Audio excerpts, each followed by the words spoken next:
Hace 2 años, el ex tenista Guillermo Pérez Roldán rompió el silencio con una revelación de alto impacto. Contó públicamente que su padre lo sometió a violencia física, psicológica y económica durante toda su carrera. Ahora el ex tenista argentino, que llegó a estar en el puesto número 3 en el ranking mundial en el año 1988, presenta una denuncia penal contra su padre Raúl y un documental cuenta su historia. Guillermo, estamos a 2 metros de la verdad. Así se llama el programa. ¿Cómo estás? ¿Qué tal? Muy bien. ¿Cómo...? A ver, la pregunta sería, ¿la situación judicial te llevó a animarte a contarlo en una serie o la serie te impulsó a poder hacer la denuncia? Por eso estás en Buenos Aires. ¿Cómo...? No, yo estoy en Buenos Aires como para denunciar lo vivido. De 17-jarige Guillermo Pérez Roldán. Guillermo ganó muchísimos torneos junior, pero el dato más sobresaliente es que ganó 2 veces Roland Garros. Es muy raro que alguien repita títulos en junior, pero bueno, era parte de la lógica de potenciar la leyenda. La risposta vincente di Pérez Roldán rovescia il toccolino. Es una historia que comienza en los años 80 en el Club Independiente de Tandil, provincia de Buenos Aires. Guillermo a los 13 de edad ya era número 1 de Argentina, ganaba todos los campeonatos. Esa fortaleza mental, esa lucha dentro de la cancha, era algo maravilloso de ver. No les daba margen de error, lo tenías que romper, y romperlo era el gran desafío. Era el ídolo del club, el que llevaba la bandera de la escuela, Pérez Roldán. Todos estaban en los primeros puestos del ranking nacional, entonces la escuela se hizo famosa. A través del miedo y del trabajo, si no lo hacías, dejabas. ¿Estás un poco feliz? Sí, estoy bien. Se lo veía un pibe que estaba con una tristeza interna muy fuerte. Yo con Raúl entrenaba, él era un tipo violento, le gustaba putear, le gustaba agredir. Como entrenador fui bueno, por lo demás. Los golpes eran permanentes, ya sea con mi madre, con mi hermana. Yo era un chico que todos pensaban que era antipático, hablaba bajito, mirando siempre para abajo. ¿Por qué? Porque tenía miedo hasta de hablar.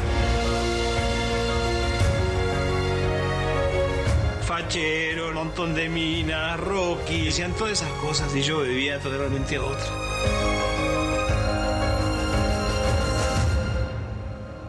Era duro, pero no salió mal.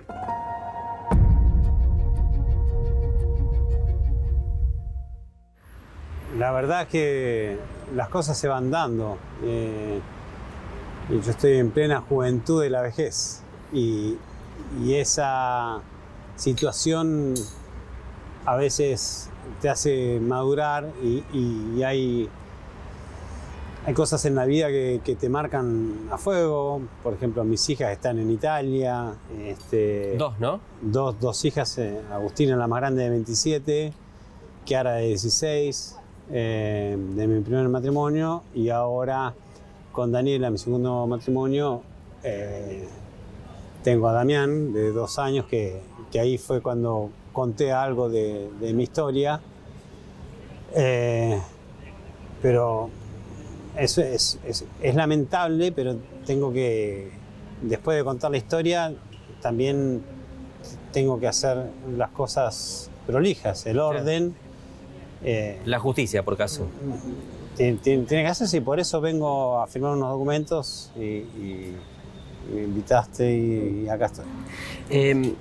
¿Qué fue lo que te impulsó a contarlo en aquella oportunidad? Hace 2 años hablabas del nacimiento de un nuevo hijo y también una necesidad de reparación. No, fue casual, porque yo esperé, con el nacimiento fue demasiados problemas en el medio y siempre estuvieron. Y con el nacimiento de mi hijo esperaba, aunque sea un mail, una cosa un poquito más amena. Y realmente después de la nota fue tan avasallante la decepción, que justo me hicieron la nota ahí, hablé, conté, y la repercusión que tuvo esa nota hizo el resto de las cosas. Entonces, al final, siempre tengo miedo. Todos tenemos miedo, pero no hay una universidad de cómo ser padre, cómo ser hijo, en qué momento hacer las cosas. Entonces, creo que los miedos me alcanzaron, pero esos miedos también me hacen razonar qué es lo que tengo que hacer. Y por consecuencia de los hechos, termina siendo o estoy haciendo lo que creo que debo hacer, proteger a mis hijos y de lo negativo de todo lo negativo sacar algo de positivo en esta vida. No vine solamente a esta vida a ser un simple jugador de tenis o exjugador de tenis.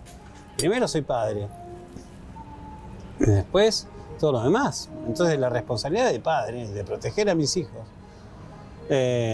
y dejar un ejemplo para mis hijos, para mí es primordial. ¿En algún momento lo naturalizabas ese maltrato que ejercía tu viejo con vos y creías que formaba parte de una manera de entrenar o una manera de prepararte para que seas un tenista de élite? No fue solo entrenamiento, hay varias etapas. En la vida hay etapas.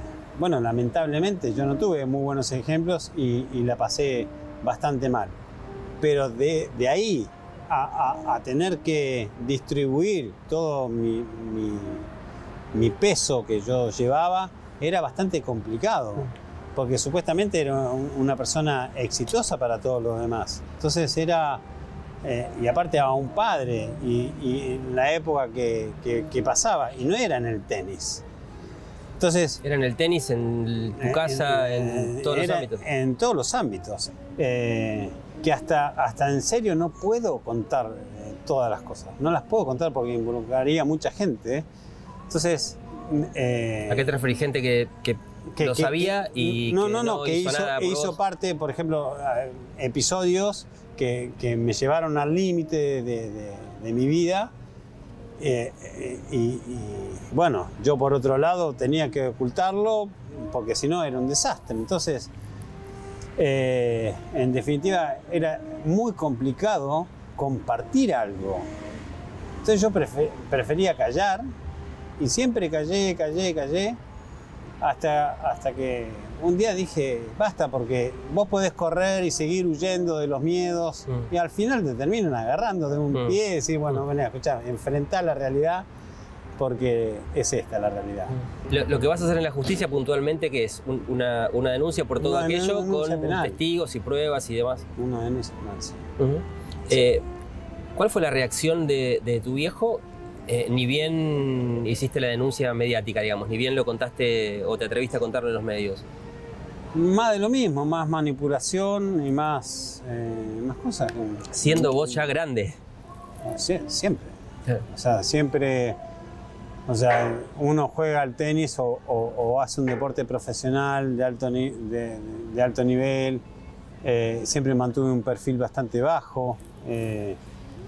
Y resulta que bueno, toda mi carrera fue para él y ellos.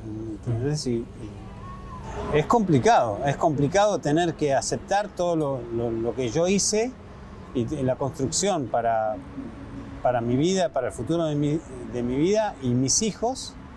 Y no al final me quedé solamente en tratar de hacer caso, en ocultar, en tapar, en mediar. ¿Y por qué lo protegías? ¿O por qué lo protegiste durante tanto tiempo? ¿O por qué crees que lo...? Es una vergüenza. Es vergonzoso. Yo la verdad que yo tuve que pelear no solamente para llevar adelante lo que pude llevar adelante o como lo hice con errores y virtudes, pero al mismo tiempo tenés que luchar contra el nombre y los actos que él cometió, que muchos lo sabían, y yo creo que después de esto van a salir muchos más, y sobrellevar el peso de mi nombre ensuciado. Vos tuviste que trabajar para defender tu apellido en virtud de el daño o cómo lastimaba a tu viejo el apellido, digamos. Sí, en realidad es que el mundo me separe, que hay dos Pérez Roldán. Claro. O sea, separar. Claro, yo siempre fui profesor de tenis, después de ser tenista fui formador de tenis, que me encanta lo que hago. Hice la Escuela Nacional junto a Guillermo Vilas, acá en el Vilas Racket, hace muchos años, donde estaban todos los chicos. Y de repente pasar, tener que limpiar esa imagen, o al menos yo la sentía tan sucia que no podía, o sea, tenía que separar las cosas, porque aparte como se sabía un poco entre abajo de la mesa. Claro, en el ámbito familiar y en el ámbito tenístico, digo, siendo Tandil una referencia tan fuerte para el tenis nacional, digo, imagino que se sabía. Fue una lucha que yo tuve que hacer mucho esfuerzo como para separar los nombres y que la gente me distinguiera a mí por Guillermo. Guillermo no es violento, no le pega a nadie, ¿entendés? O sea, es una persona trabajadora y punto. Yo te pregunto, vos me respondés lo que querés. ¿Había otro tipo de violencia dentro de tu casa, en el seno de tu familia, o la violencia estaba dirigida hacia vos? Lo que pasa que yo creo que fueron dos etapas. Analizándolo ahora, fueron dos etapas. En la primera etapa, donde padecimos todos. Y después yo me transformé en un bancomat, no sé cómo llamarlo, en un negocio. En un negocio donde pasó, ya veníamos muy mal. Hasta los 14 años veníamos muy mal. Y después... empezaste a facturar. Fue un delirio. Ya pasamos... para llegar al paraíso dicen que hay que pasar por el infierno, pero que no dure tanto, porque tengo 52 años y que pare un cacho, porque o sea, los mails que me mandó en estos 2 últimos años, que me mandó un mail después de un año de lo que yo declaré. Recién ahí apareció después de un año. De un año. ¿Y qué te decía? Bueno, ahí más manipulaciones, y entonces siguen cosas que no son creíbles y entonces digo, ¿para qué seguir más? Y bueno, y esta me permití poder formar tanto estos miedos que sigo teniendo, enfrentarlos. ¿Le seguís teniendo miedo a enfrentar a tu viejo? Sigo. Vos también tendrás muchos miedos. Sí. Y los miedos quedan marcados a fuego desde niño algunos lo van superando, otros no lo superan, otros se mueren con ellos. Y yo sigo teniendo mis miedos, pero mis miedos son no poder ser un buen padre, no poder desarrollar bien mi trabajo, no ser un buen marido, sobre todo papá. Y esas son las cosas que uno tiene temores, pero el pasado no puedo tapar un océano, el daño ya está hecho. Entonces a mí me podrán decir, bueno, pero ¿qué no hablaste antes? Y porque tenía miedo. Y bueno, ¿y quién lo enfrenta? ¿Y qué sabés? Claro, porque si yo estoy contando lo un hiciste poquito, cuando pudiste. Cuando pude, y con un aval muy fuerte, o sea, muy fuerte en un nacimiento de mi tercer hijo, que fue muy fuerte. Y sentir que no te llaman ni siquiera por teléfono, ¿viste? Cuando lo invité al casamiento. La violencia fue física, psicológica y también económica, ¿no? Hay 3 ramas. ¿Digo bien? La física fue muy importante. Después,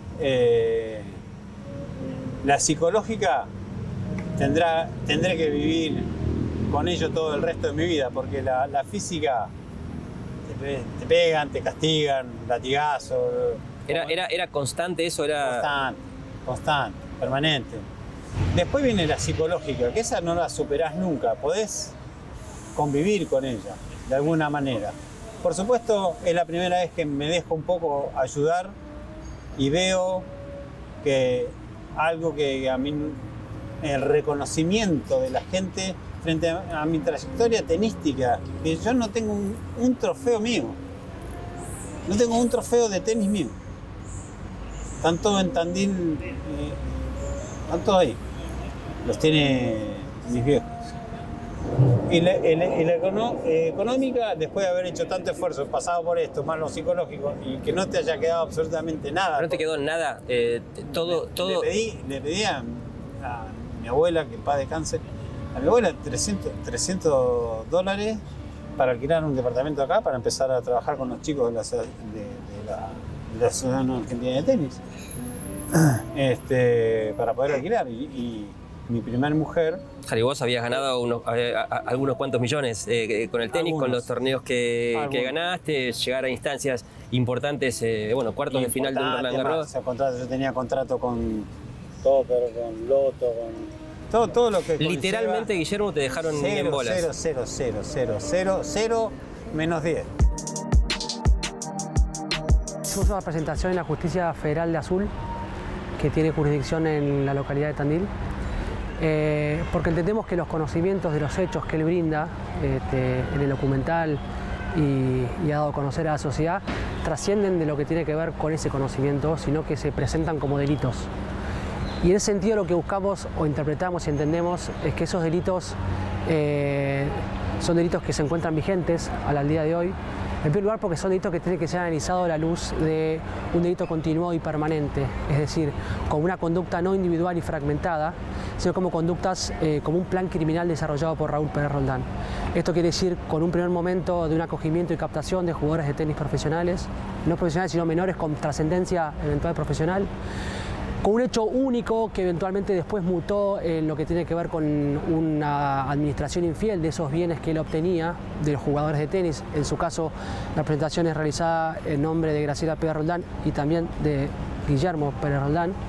Y en un momento posterior, un momento final, es donde él se apropia de ese dinero y lo pone en circulación en el mercado, con apariencia de ilicitud, pero con origen ilícito. Es decir, lo importante del ámbito del derecho local es entender que estos hechos no son individuales y fragmentados, sino que forman parte de un íter criminal complejo, desarrollado en la década del 80 en adelante, donde lo que hay es una mutación jurídica de los tipos penales, y que por eso, por ser permanentes, a la luz del artículo 63 del Código Penal, que establece específicamente que la prescripción empieza a correr a partir de que esos hechos cesan en su comisión, es que actualmente están vigentes. No obstante, en el ámbito interno también creemos la importancia en la averiguación de la verdad de estos delitos, y que incluso son delitos que se posicionan en el ámbito convencional, es decir, que trascienden el derecho interno, como graves violaciones a los derechos humanos. Eso lo decimos y lo entendemos en ese sentido porque son hechos que se desarrollaron en un elemento de contexto de la formación de un plan orgánico de formación de jugadores jóvenes, menores de edad, con la quiescencia de la Asociación Argentina de Tenis, que le había dado al señor Pérez Roldán el desarrollo de este plan, y que no era individual, era con un conjunto, un montón de jugadores y jugadoras de tenis con proyección. Hay algunos que pudieron salir de este plan criminal, es el caso de Mariano Zabaleta u otros, y él no pudo. Y él no pudo, tampoco lo pudo Graciela Pérez. También que las conductas eran conductas sistémicas, eran sistemáticas, no eran golpes aislados, sino que eran parte del plan del temor, de infundir el temor y el miedo, a los fines porque esas conductas tenían una ultrafinalidad que era conseguir resultados económicos. Entonces es que entendemos que las normas del derecho interno no deben primar sobre las normas convencionales y que el Estado argentino se comprometió a juzgar y a sancionar estas graves violaciones de derechos humanos. Como medida de coerción hemos pedido la detención, hemos pedido un montón de medidas cautelares previas, hemos pedido exhortos al exterior, reclamando informes a los bancos donde él eventualmente depositó el dinero, y también hemos pedido otras medidas como el levantamiento del secreto fiscal, el secreto bancario, para que dé cuenta de toda esta información, de cómo es el entramado que eventualmente Raúl Pérez Roldán desarrolló Una segunda fase, que es como la que comento, de administración infiel de esos bienes. La oportunidad que tenemos, más allá del resarcimiento económico, es el derecho a la verdad, ¿no? El fallo Bulacio de la Corte Americana de Derechos Humanos habla del derecho a la verdad que tienen las víctimas de esta clase de delitos. También lo mencionó la Suprema Corte de Entre Ríos, el fallo Hilarás, y en el fallo Barrio Altos. Es decir, es el derecho de acceso a la jurisdicción que se reclama a partir de Guillermo Pérez Roldán y de Graciela Pérez. ¿Qué papel y qué rol jugó en toda esta situación tu vieja? No sé, tendría que preguntar a ella. Varias. ¿Seguís teniendo miedo? Sí. Sí, porque eso no... Yo creo que el miedo bien interpretado, quizás hoy lo tenga un poco mejor interpretado el miedo.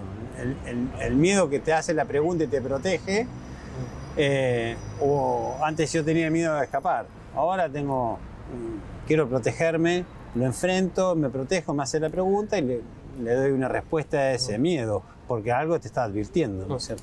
¿Te gustaría encontrarte con tu viejo ahora? ¿Te tomarías un café o ya es demasiado tarde? Un padre y un hijo vienen de la misma sangre. O sea, yo no digo, pero no con mentiras. No es un problema si yo hablaría con él o no.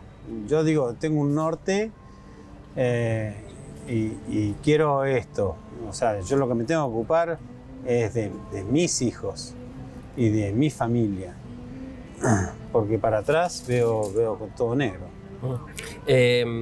¿Alguna vez pensaste en, porque medio que lo dejaste ahí picando, pensaste en abandonar este mundo, digamos, por esa tortura que sufrías? Sí, 2 veces pasaron. Sucedieron muchas cosas. ¿Lo pensaste o lo intentaste? No, lo intenté. Entonces di a elegir, un poco en el documental lo cuento, entonces sería redundante contarlo otra vez, pero fueron antes de los 21 años, en plena carrera, antes de casarme la primera vez y todo. Entonces, por consecuencia, sí, porque no podía. ¿No podías con eso? No podía. Entonces, y dije, de tener que seguir y hice una elección, es como tirar la moneda. Fue como tirar la moneda. Y esta pregunta es potente. ¿Alguna vez se te cruzó por la cabeza matarlo? No, no, igual, a lo mejor pensaste en quitarte la vida. No. Sí se me ocurrió quitarme la vida, pero no. Y ya te digo, desde muy joven y en una circunstancia donde se mezclaron muchas cosas. Pero lo otro, yo la verdad que creo que cada uno es consciente de lo que va haciendo en la vida, y yo tuve otra cosa. Yo a los 24 años, 25 años era padre. Por consecuencia tengo cosas más importantes que ocuparme en ese minuto. Entonces, ¿hoy sos feliz? Hoy soy feliz. Hoy soy muy feliz. Y se me abre una puerta que siempre fui muy para adentro, y la posibilidad se me acercaron mucha gente muy buena onda, que me están ayudando a llevar esto adelante. Entonces, no soy yo solo. Queremos y quiero.